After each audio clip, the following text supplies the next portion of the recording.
Hey, what's going on, everyone? I'm just your average Canadian typical nerd here to react to your average typical American man here to react to a bunch of things to do in Canada, most specifically in Toronto, which you will hear him pronounce the American way the entire through this video, so I'm just going to say one time now that we say Toronto. Yeah, Toronto. Toronto. Toronto. Okay, enough said about that. Let's get his picture out of the way in just a moment, because before we get into it, I just want to say, if you have watched at least 3 of these videos and you've enjoyed it, remember, subscribing is a thing you can do to make sure you see new videos whenever they come out. This will also make sure that I get encouraged to keep making videos. So will your likes, so like that, press that like button. It costs you nothing and means everything to me. Comment if you've got any thoughts you want to share, because I read every comment, and if I say something wrong in this video, I will make a correction and addendums video. So if you have more you want to add to this, please write it in the comments below. But that's enough ado. Let's go through the intro and then get right into the video. Science, spirit, life, Nerd Pope King. Alright, welcome back. And now, without any more ado, we will see Tyler Bucket. What's going on, everyone? I'm just a typical, standard American guy here today on the internet to learn about and react to the 10 best things to do in Toronto. What to do in Toronto? Toronto, when Americans think of Canada and cities, they think of Toronto and maybe Quebec and Montreal. That's the first things that come to mind. And there's also like Vancouver, which is where a lot of movies and TV shows get shot. And yeah, at least you're pronouncing Montreal and Quebec like an Anglophone, but Toronto is definitely not Toronto, it is Toronto. But I really don't know anything about Toronto at all. Obviously. I actually don't even know if what the capital is Toronto's not the capital. Is capital. Toronto. Google, save me, please. Capital of Ontario. Capital of the province of Ontario. Yeah. It's a major Canadian city. I did know that. But most Americans do think it's the capital of Canada because they don't know Canada. Capital of Ontario. I'm not I've heard of Ontario. I'm not exactly sure what it is. That's a whole other set of videos I have to watch. Okay, if you know where New York is, look north. Ontario. Over Canadian geography. I've only just learned in a few videos before this about Canadian politics, the political system, government, and some fun facts, and the flag. And now, the 10 best things to do in Toronto. I think this is a good way to kind of learn, dip my toe into Canadian culture, right? Now, let's make this very clear. This video was filmed less than a year ago, and he's reacting to something that was filmed more than a year ago, so it's going to be a little out of date. See some fun things to do in Toronto. Let's see. Toronto, the capital of the province of Ontario, is a major Canadian city located along Lake Ontario's northwestern shore. It's a dynamic metropolis. Revision. Okay, since you reminded me. Thank you, Revisioni. Give you a like for this nice video. With a core of like soaring skyscrapers, all dwarfed by the impressive CN Tower. This is a cool skyline, by the way. I've never seen Toronto. That's hardly the skyline, but yes, Toronto's got a pretty nice skyline. CN Tower stands for Canadian National, like the Canadian National Railway. Looks like it's got kind of a little mixture of historical buildings I see in the foreground and just a big old city in the back, and the trees. I love when like natural landscape can be incorporated into a city. That's beautiful. With iconic architecture. Yeah, a lot of trees in Toronto. There's a green belt that goes around it, and a lot of history. Scarborough, a subsection of Toronto, is one of the oldest parts of the province. One of the first houses built was in Scarborough. Fascinating attractions, museums, and galleries, plus exciting performing arts and nightlife. This sprawling city has much to offer visitors. Makes it sound pretty good. Before we get into the top 10 things to do in Toronto, We've included links in the description to various discount codes and links to resources of things to do. So I'm guessing those discount codes are out of date, but the link to the original Tyler Bucket video will be in the description, and I'm assuming the link to the original Toronto video will be in his description, so read the description. So make sure you check those out. In case I ever go. At number 10 is Toronto Zoo. Oh! Toronto Zoo is an extremely popular, world-class zoo, and one... I mean, zoos are just awesome, by the way. I mean, as soon as I say that, the first thing that came to my mind is you do sometimes go to zoos and see animals that kind of look sad. Like you wish they were just in the wild and had never been introduced to a zoo. But the part of the zoo where you can kind of block that out of your mind somehow and just enjoy the beauty of nature, that's why zoos are cool. So. And the Toronto Zoo is no different. Definitely a really big, really great zoo. You can spend a whole day there without doing the same loops, which is better than you can say about a lot of zoos. So, cool zoo. I see why it's on the one list. of the largest in Canada, with more than 6 miles of walking trails, spread Bears. over 700 acres. It features both indoor and outdoor displays, and is divided into several different zones. One of the most popular zones is Africa, which is home to white rhinoceroses, giraffe, white African lions, and spotted hyenas, as well. There's rhinoceroses? I could have sworn it was rhinoceri. I've never been to a zoo in America that had a full rhinoceros? Well as many others. Wow. With over 5,000 animals living here, many visitors find it impossible to explore the entire zoo in one visit, as it has so much to see. Yeah. Number 9 is these the little Toronto penguins. Harbour Cruise. Toronto Harbour Cruise is a great way to get a new perspective on Ontario's capital city. And it's a great way to see that skyline, that's for sure. The cruise isn't for everyone, you know. It's like, do you want to spend your time seeing the sights or on a boat? That's your call. I'm not going to discriminate. I'm not a boat guy. Toronto Harbour. Is that... What are we talking about here when we're talking about the harbor? We're talking about Lake Ontario.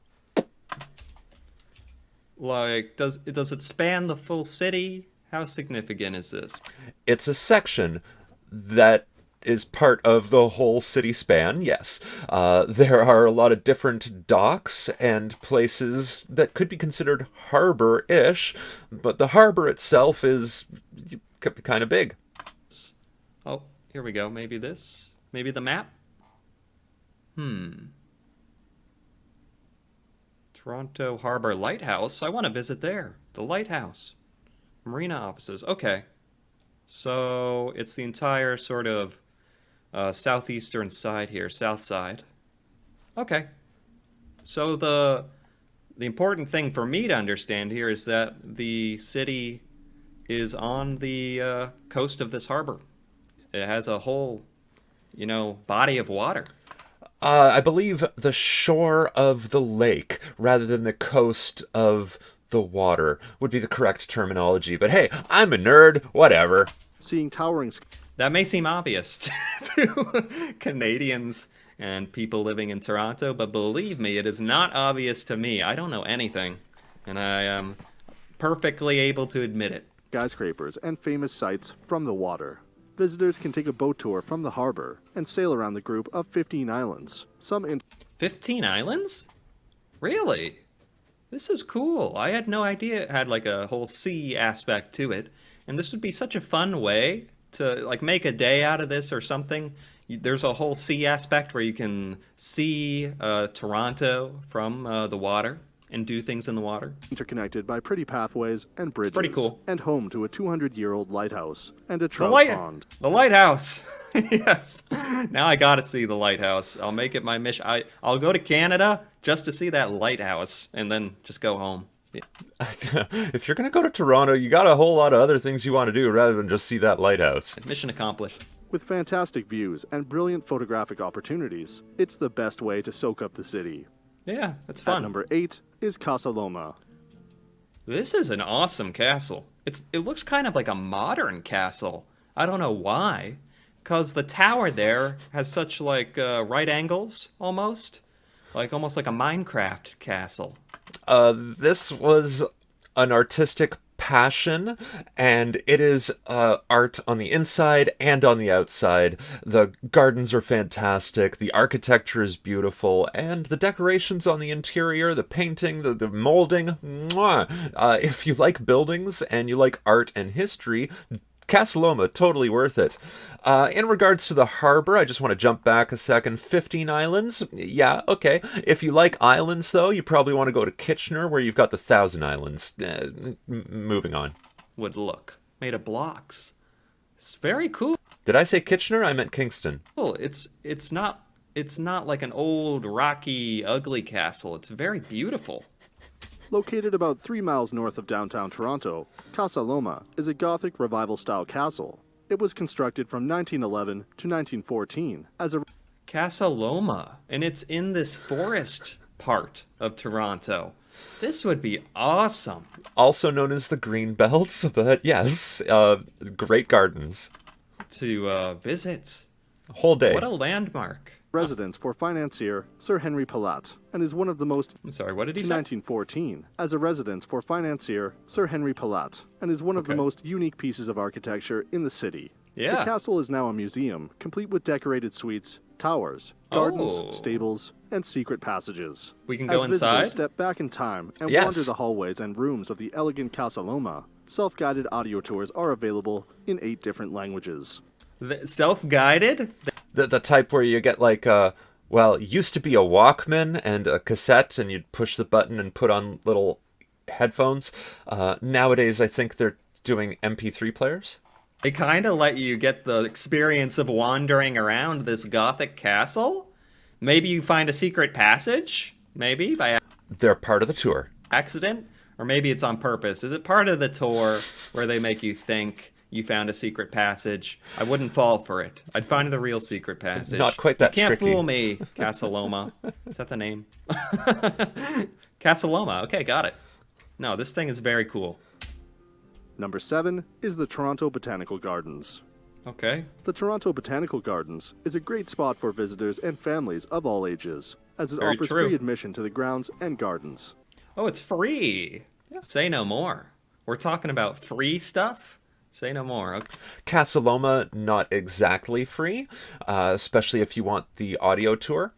And I'd let you know that in Niagara Falls, there's also botanical gardens and butterfly conservatory, also free. Okay. The gardens offer an array of 17 award-winning themed areas, spanning nearly 4 acres, designed to educate and inspire. Visitors can also find a complete range of innovative indoor and outdoor learning experiences for all ages, including garden tours, nature day camps, organic farmers market, and an extensive horticultural library. I'm sure it's very beautiful, very educational, and interesting. Very peaceful, great place to just go for a walk with a loved one. But botanical gardens, probably not the number one thing you're gonna honestly seek out when visiting like a major city in a foreign land.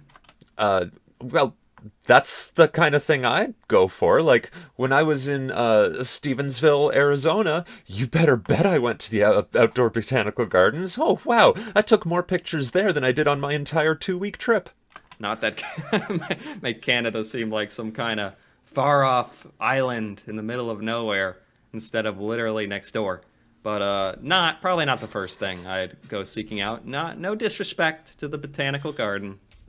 It is what it At is. number 6 is the Legoland Discovery. I mean, it's just disrespect to the botanists and the nerds, I guess. Like, the lovers of nature, people who didn't grow up in a city, and maybe even the people who grew up in a city that are like, wow, plants. Center, Toronto. Oh, now we're talking. Now we're talking. I've never been to a Legoland, and I'd be more than willing to start with the one in Toronto. From my understanding, going to Legoland, you have to be accompanied by a child. So, good luck, have fun. It's pretty awesome. I'm glad I've got a niece and nephew. At the Legoland Discover Center, visitors can explore an exciting zone full of fantastical worlds, thrilling rides, creative workshops, and non-stop fun for all the family. They had a Lego water with a boat driving around in it. There it is, in the bottom right. Yeah, world-renowned Lego artists will do their work here. Wow. Okay. Getting distracted. Everyone can learn to build anything out of Lego in the building academies. Also see hilarious Lego movies in the 4D Oh. cinema. This is the ultimate indoor Lego attraction and is ideal for families with children. I know this is ideal for children. Don't get me wrong, but With it's also ideal children. for me's who With children. I think a lot of adults have a fondness for Lego, where even if you're traveling to a foreign country, I won't see the Botanical Garden, but I'm gonna see your Lego city. Bring your own child. Number 5 is Toronto Islands. Toronto Oh. Islands are a collection of islands and islets in Lake Ontario that are part of the city. Wow, this is so cool looking. City folk looks at trees for the first time. This is, and it's got all the fancy trees that are very whimsical, honestly. It's just, and the whole water, yeah, the islands, they deserve to be on this list. A ferry can be taken over to the islands, and the 3 main islands, Centre, Wards, and Algonquin, are all connected, so visitors don't have to worry about going on and off boats to fully experience the area. For a real experience, just have a helicopter ride. Why not? Wouldn't you? I mean, I wouldn't mind going off the boat. I mean, it's not a hassle. We came all the way here to the Toronto Islands, and we're on a ferry. I'll step off of it and adventure around the little island. I don't need to stay on the ship the whole time. We're having the opportunity of a lifetime, for crying out loud. Islands offer a range of activities, including expansive picnic areas, beaches, sporting rentals, a petting zoo, and the Centreville Amusement Park, which features more than 30 Wow. rides and a boating lagoon. I know he said more than 30 rafts, but I hear more than 30 rats, and I'm like, yes, there are more than 30 rats on these islands. Man, Toronto just comes across as the most chill, family, fun place you could ever dream of going to. It's just got all this, like, nice stuff in it with all this, like, genuine exploring you can do. That statement is not wrong, but it's also not 100% accurate. It is a very nice and family-friendly place with lots to do. And that's kind of typical of any big metropolitan city with more than 1 million people. And a lot of beautiful sights. And that's not really something Americans associate with Toronto, only because they don't associate much in their mind with Toronto, good or bad. They just don't have a concept of what you can do there. So yeah, I'm glad I am. Don't even know where it checking is. this out. I can Yeah. spread the word, man. Like, they think it's the capital of Canada. They think it's far north where there's snow and ice all the time. They don't understand that Toronto's just a really big multicultural city. At number 4 is Ripley's Aquarium of Canada. Okay. Ripley's Aquarium of Canada is separated into 9 galleries, all of which feature a specific area or species. The Rainbow Reef is one of the more popular ones. Word of information. Yes, there are 9 separate galleries, but if you walk in the front door and you just keep walking, you will go through all of them. The underwater tunnel with the self-moving floor, really nice place to get a 360-degree underwater. Probably because of its interactive dive show. Move through the massive glass tunnel and watch green sea turtles glide past, while moray eels poke their heads out from the rocks. The aquarium is... Aquariums are kind of like Botanical Gardens, except cooler.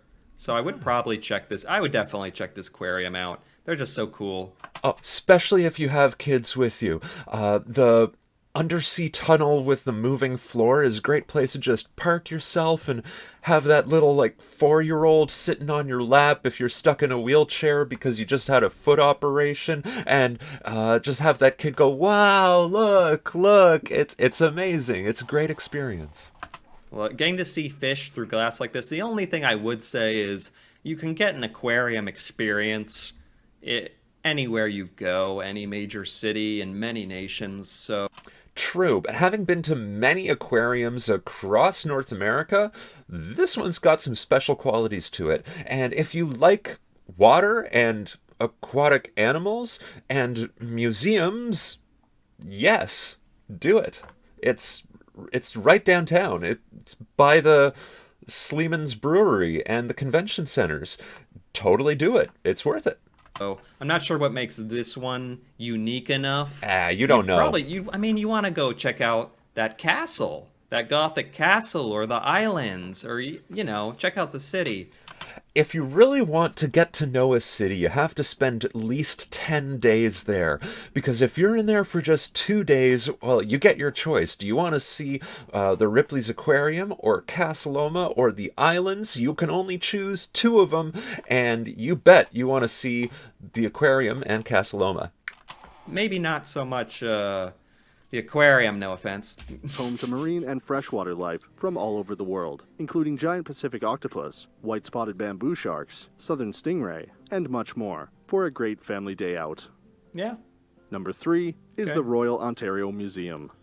Oh. Located on Last I was there, I got to see maybe a quarter of what I wanted to.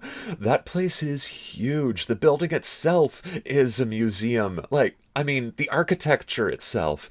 This is a big place. Lots and lots and lots of exhibits. And the gem room? Mwah. On the northern edge of the University of Toronto campus, the Royal Ontario Museum is one of the best museums in North America and the best place in Toronto to engulf in history.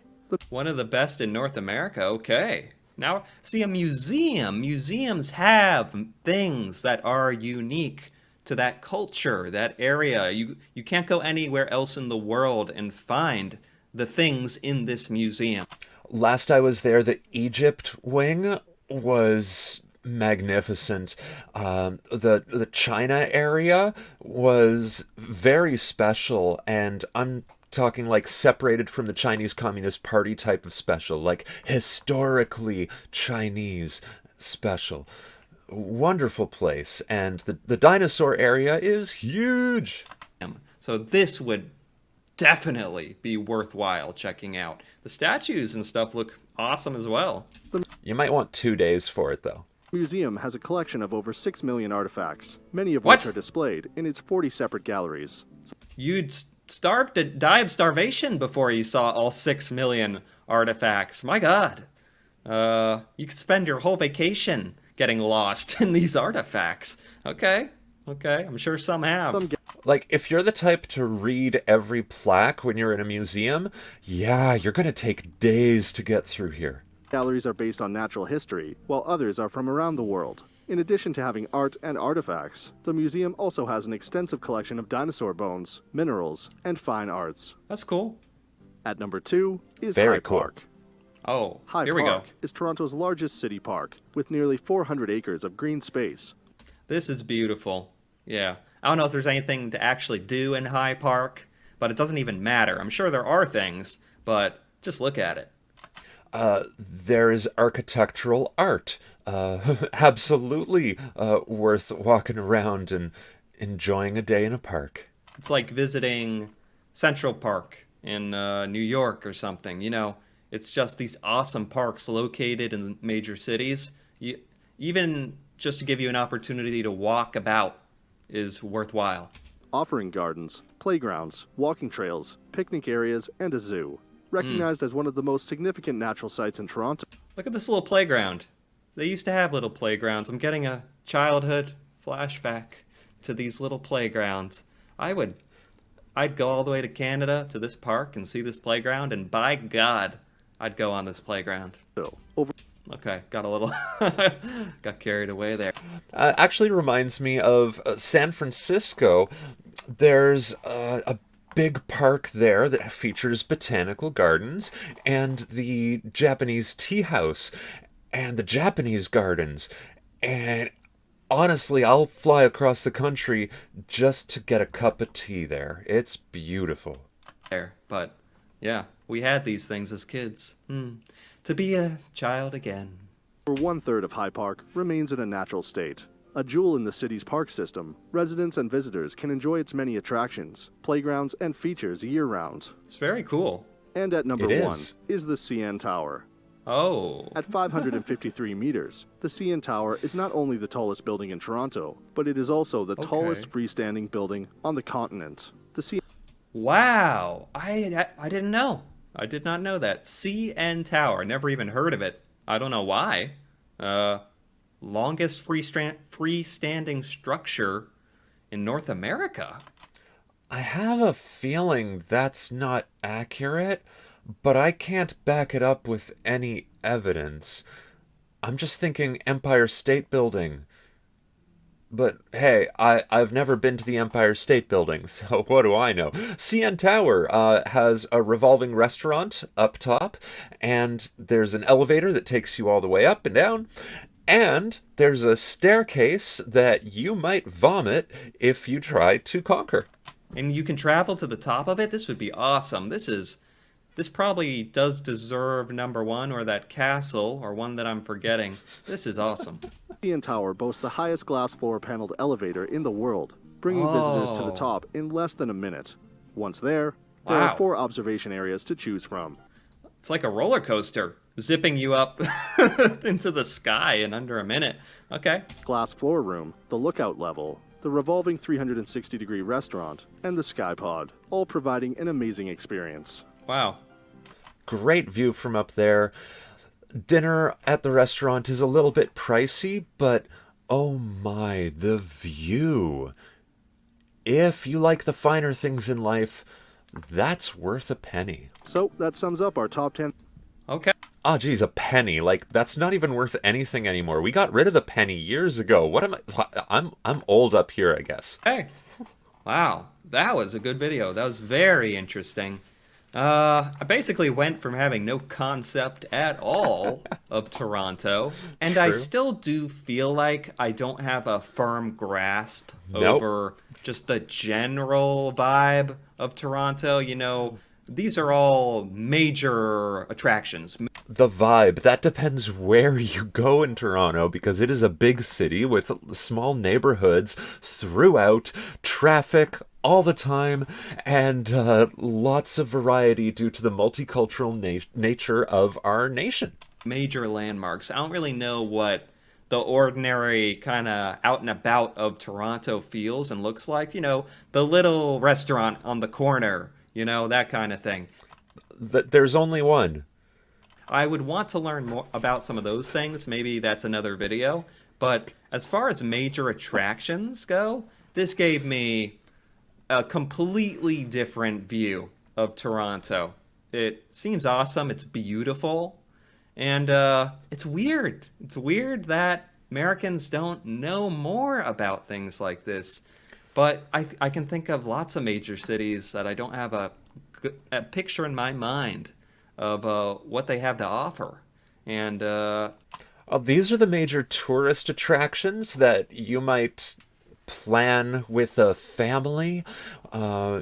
Maybe not something directly up your particular niche, and so I suggest you do a little more research before planning your trip to Toronto, but this is a great place to start. Toronto has a lot to offer. Very interesting. Very good. And so, anyway, if you enjoyed this video, if you enjoyed this reaction, feel free to give it a like. Same or here. Leave a comment. Like, and comment. If you're interested in more content like this, looking at Canadian culture, cities, news, Canadian me stuff, and the cat. Feel free to subscribe to the channel for more. And until then, thanks for watching, and see you next time. Thank you very much. Y'all nerds rock, What's going and just keep being awesome. Bye. Science. Spirit. Life. Nerd Pope King.